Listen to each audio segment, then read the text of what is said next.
ചർച്ചാ വാർത്തയിൽ നിന്ന് നമ്മൾ നേരെ പോകുന്നത് MDMA പിടികൂടിയ ഒരു വാർത്തയിലേക്കാണ്. തൊടുപുഴയിലാണ് സംഭവം. MDMAയുമായി യുവാവ് പിടിയിലായി. കുമാരമംഗലം പെരുമ്പള്ളിച്ചിറ സ്വദേശി റസിൻ ഫാമി സുൽത്താനാണ് പിടിയിലായത്. തൊടുപുഴ കാർഷിക വികസന ബാങ്കിലെ ജീവനക്കാരനാണ് അറസ്റ്റിലായ റസിൻ.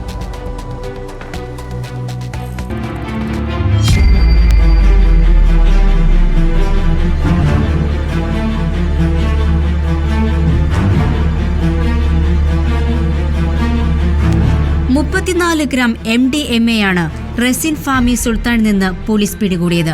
ഇയാൾ കുറെ നാളുകളായി പോലീസിന്റെ നിരീക്ഷണത്തിലായിരുന്നു. വിൽപ്പനയ്ക്കായി 60 ഗ്രാം MDMAയാണ് റസിൻ എറണാകുളം സ്വദേശിയിൽ നിന്ന് വാങ്ങിയത്. ഇതിൽ നിന്നും 25 ഗ്രാമോളം MDMA വിൽപ്പന നടത്തി.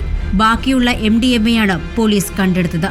മറ്റൊരു കേസുമായിട്ട് ബന്ധപ്പെട്ടിട്ട് അതിലൊരു പ്രതിനെ ടാർഗറ്റ് ചെയ്ത് വഴിയിൽ വാഹന പരിശോധന നടത്തി വരവെ ഒരു വെളുത്ത കാർ വരികയും അതിൽ നിന്നും പരിശോധനയിൽ 34 ഗ്രാം MDMA കണ്ടെടുക്കുകയും ചെയ്തിട്ടുണ്ട്. അത് കൊമേഴ്സ്യൽ ക്വാണ്ടിറ്റിയാണ്. വാഹനം ഓടിച്ചിരുന്ന വാഹനത്തിനകത്തുണ്ടതും MDMA സൂക്ഷിച്ചിരുന്നതുമായ റസിൻ എന്ന ചെറുപ്പക്കാരനെ അറസ്റ്റ് ചെയ്തു. തൊടുപുഴ കാർഷിക വികസന ബാങ്കിലെ ജീവനക്കാരനാണ് റസിൻ.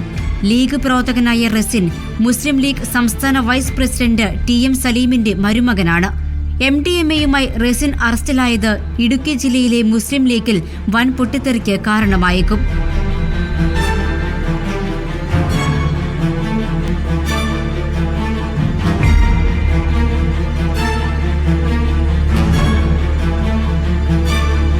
റിപ്പോർട്ടർ ഇടുക്കി.